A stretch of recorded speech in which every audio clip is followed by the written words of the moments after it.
Welcome back to the Thinking Crypto podcast, your home for cryptocurrency news and interviews.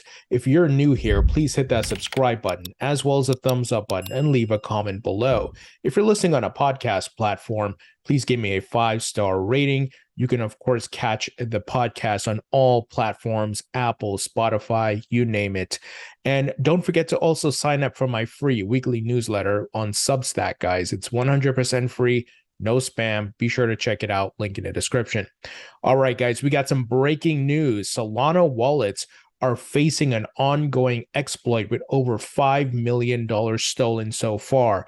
So specifically, the Phantom wallet seems to be the one that's getting the major hit here. So it's being reported by all the major crypto news platforms and websites. And this is a multi-million-dollar hack. So let me give you the details here.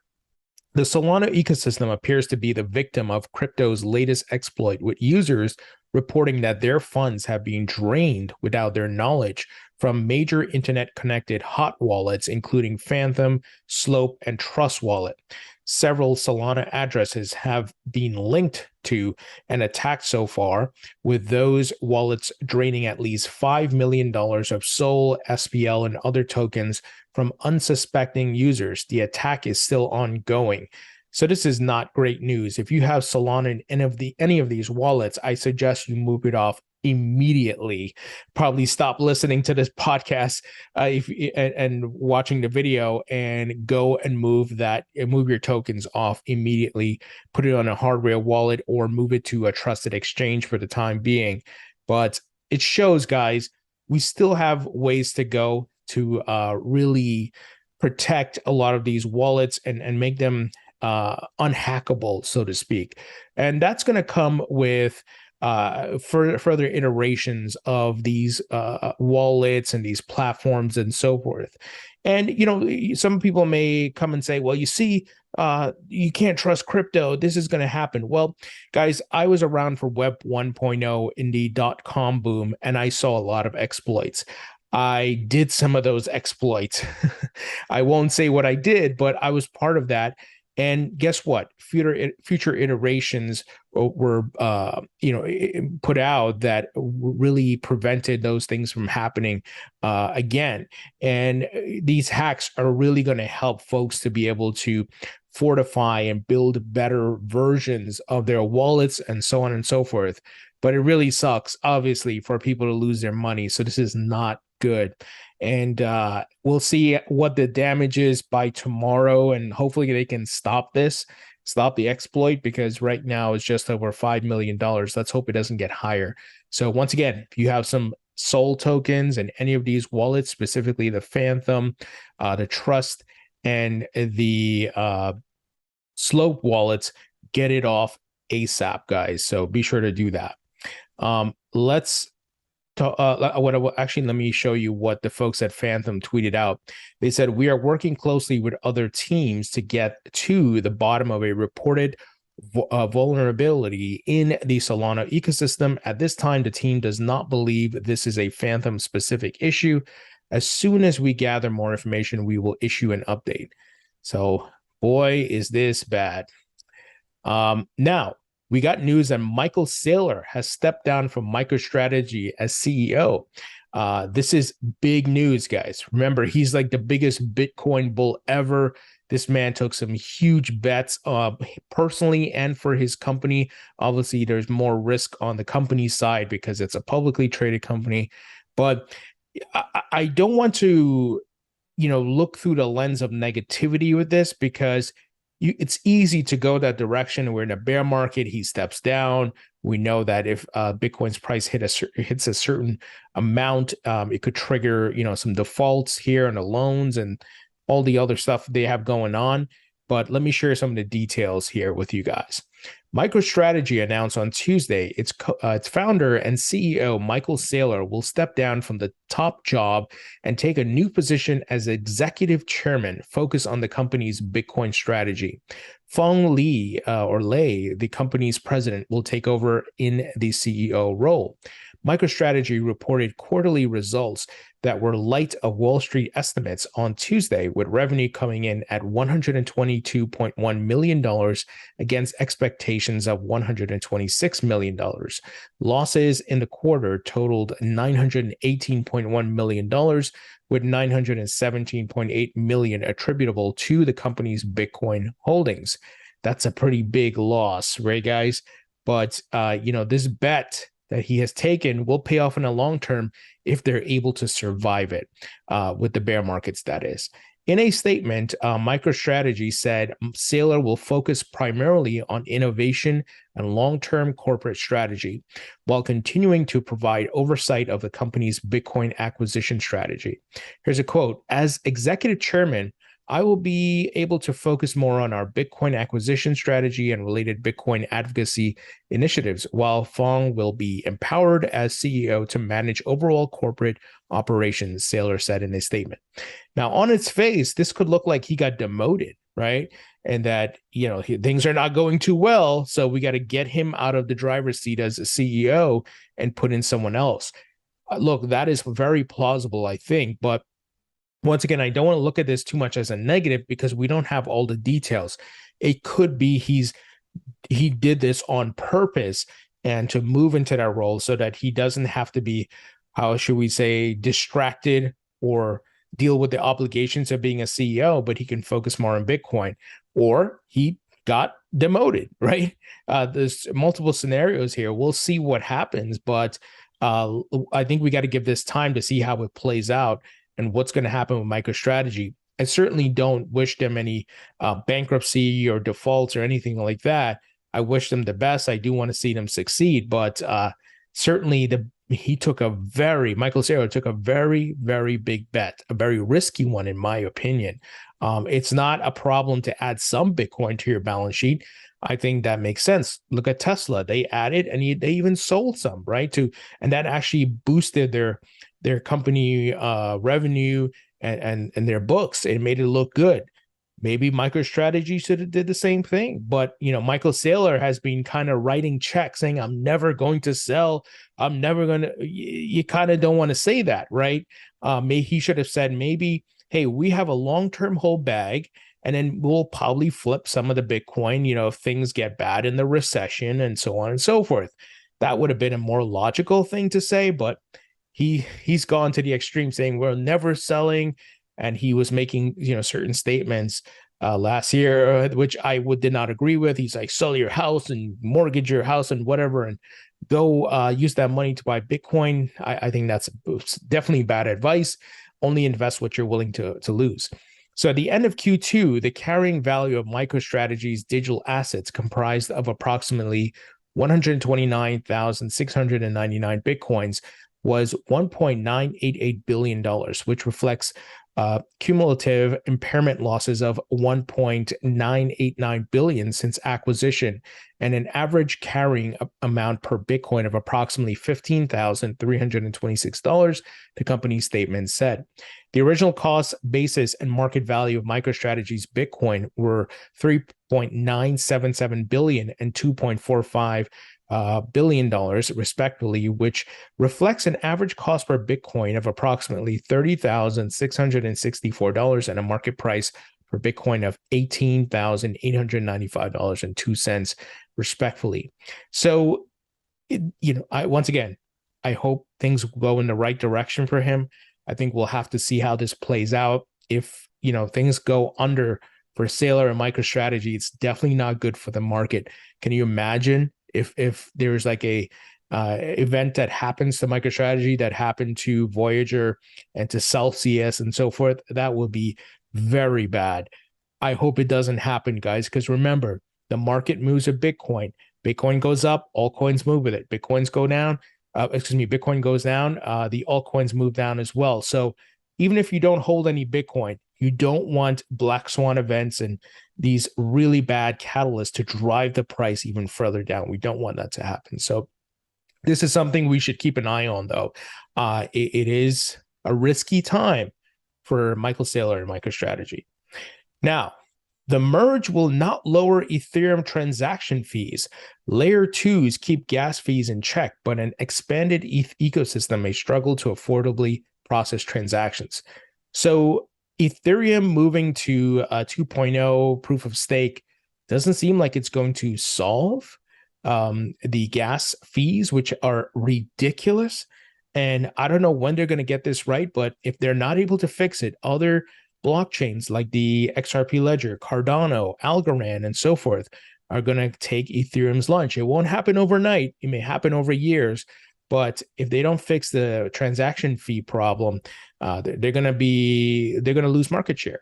And there are scaling platforms, layer 2s like Polygon, of course, and we'll see how that works and how all that comes together. But here, this report kind of highlighting it's not going to solve the transaction fee problem, which is a big item when it comes to adoption. People don't want to pay ridiculous fees, right? When we're talking about the average Joe who's going to jump in, buy an NFT or create an NFT, why would they pay the ridiculous fees, right, guys? So even if Ethereum flawlessly executes its upcoming software upgrade, the protocol will still need to address its nagging problem with transaction fees. Despite reaching a multi-year low, Ethereum transaction fees, known as gas fees in the Ethereum community, are still double those of Bitcoin and magnitudes more than fees charged by competitors such as Solana. In the complex world of Ethereum upgrades, the surge, which will increase the blockchain scalability and lower gas fees, is at times conflated with the merge, which will make Ethereum more energy efficient, but will do little to control transaction costs. The upcoming September merge, the title given to Ethereum's upcoming switch to a consensus mechanism powered by proof of stake, will rely on layer 2s to soak up users switching chains and curb gas fees. Ethereum's more permanent update to lower gas fees will release next year at the earliest. Ethereum's gas fees incentivize validators to operate nodes and keep the blockchain live. Under a proof of work system, gas fees are paid to miners for processing transactions. In the forthcoming proof of stake system, gas fees will go to stakers for lending their Ether to the protocol. The protocol's gas fees vary based on the price of ETH and the number of transactions being processed on the network. Gas fees tend to move in the same direction as ETH's price, meaning that fees decline in 2022, a small consolidation or consolation to ETH holders. But with the bear market, of course, it's going to go down with the price going down. But when we're talking about real world adoption and bull markets, it's not good for the fees and not good for a big part of NFT adoption as well. So we'll see what they do. There's layer 2s, like I said, guys, like Polygon and so forth.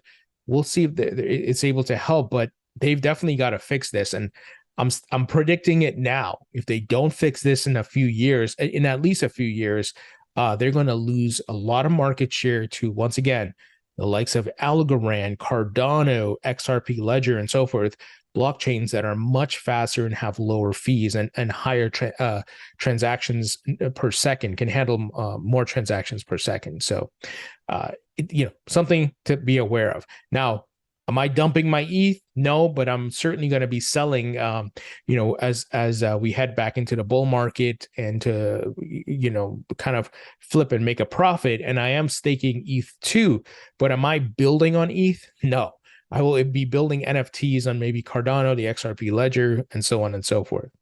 Now, here's some interesting news. Gucci, yes, Gucci, the luxury brand, they tweeted out today to their 6.8 million followers.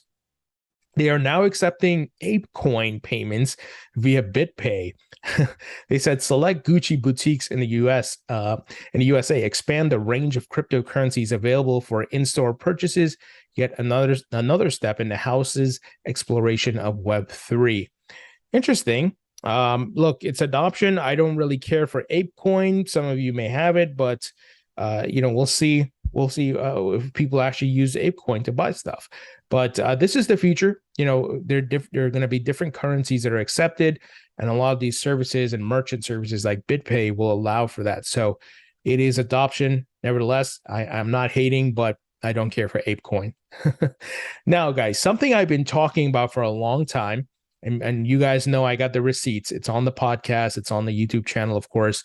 So here, the ECB put out a study saying CBDCs, central bank digital currencies, not stablecoins, are the best hope for cheaper and more efficient cross-border payments, a study by the ECB says. Now, what have I been talking about, guys? Stablecoin regulations are coming, and part of those regulations will be to curb the adoption of stablecoins because these central banks are building their digital currencies. And what is a direct competitor or competition to those CBDCs? Stablecoins from the private sector. You think the governments are going to let stablecoins be adopted more than their CBDCs? Of course not. They're going to be pushing CBDCs big time. Stablecoins will have certain aspects of the market, but CBDCs will be the main driver of currency as it relates to fiat currency in their digital format. So this is what I've been telling you guys for a long time, right? So it's coming, my friends, and this is the digital landscape or the digital world that we are going to be immersed in. Everything tokenized on the blockchain, even your fiat currencies. And the great thing about this, as these governments push these digital dollars and digital euro and whatever else, right? They're going to educate the public. They're going to educate the masses about the respective blockchain and how all of this works, and the tokenization and cryptography and so on and so forth. That, of course, that education, that assimilation is going to be great for the crypto market, because it will help the masses to understand how crypto work and remove the stigma, remove the fear, remove the confusion. And once again, government's going to be doing this, and I'm sure they're going to have their own wallet for you to get the digital dollar and digital euro and whatever else respective fiat token. So it's coming, my friends. And remember what they did, right? In the United States, at least, they blocked Facebook's attempt to create a stable coin. Remember that, guys? Their digital currency, which would have been a basket of currencies pegged to one respective token, was supposed to be called Libra and something else. I forgot they rebranded it. But remember, they blocked it immediately, right? The government was like, hell no, because they knew if that got out the bag, they couldn't stop it. There are billions of people on Facebook globally, and part of the Facebook network includes WhatsApp and Instagram and all that, right, guys? So we're talking billions, and that would have derailed their whole CBDC plan. So that's why they were up in arms immediately, like, stop Zuckerberg, stop the Zuck. So he does not get this going. Which I'm sure the folks at Facebook were like, oh man, this sucks. But hey, the governments know what they're doing. They know they're building their digital fiat, and that's what they want to rule as the respective stable coins, if you want to call it, our digital currency backed by the fiat, of course. Now, Swiss digital bank Signum Bank announced that it's now offering Cardano staking.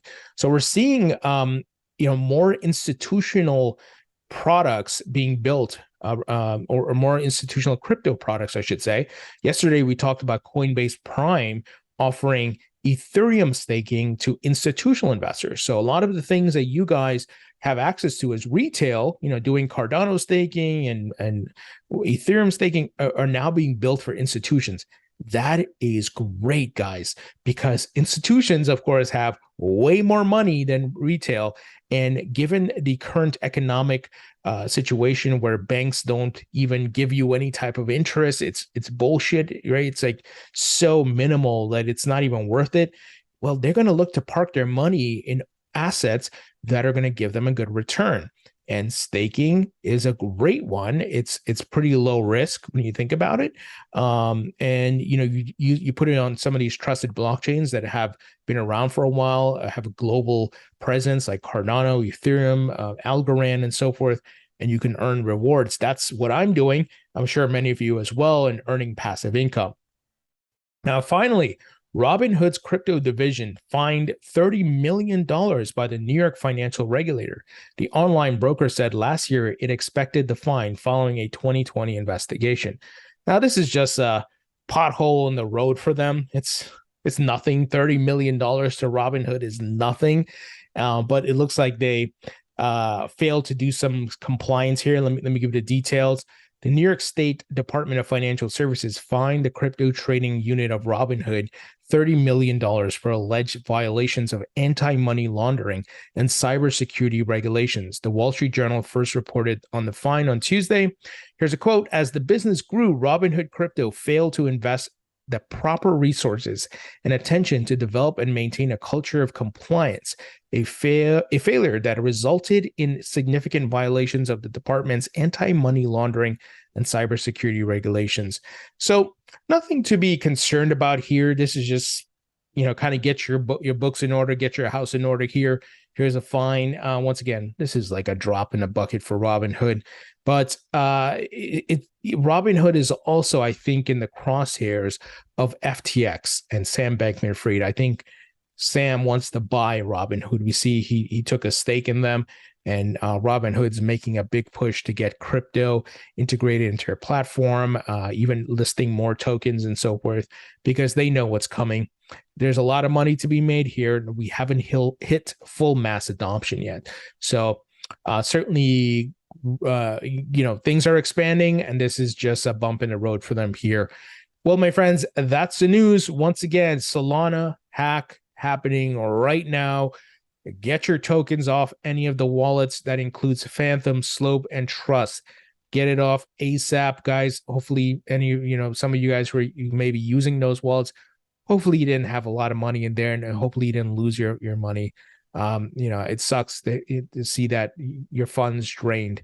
That's why I always push you guys to get a hardware wallet. I personally use the Ledger Nano S and the X. If you want to get one, check out the link in the description. It's a brand that I've used for years. I've interviewed the CEO years ago, and look, nothing is 100% safe. But at least you could look what has the highest level of security and protection, and I think a hardware wallet is the best way to go.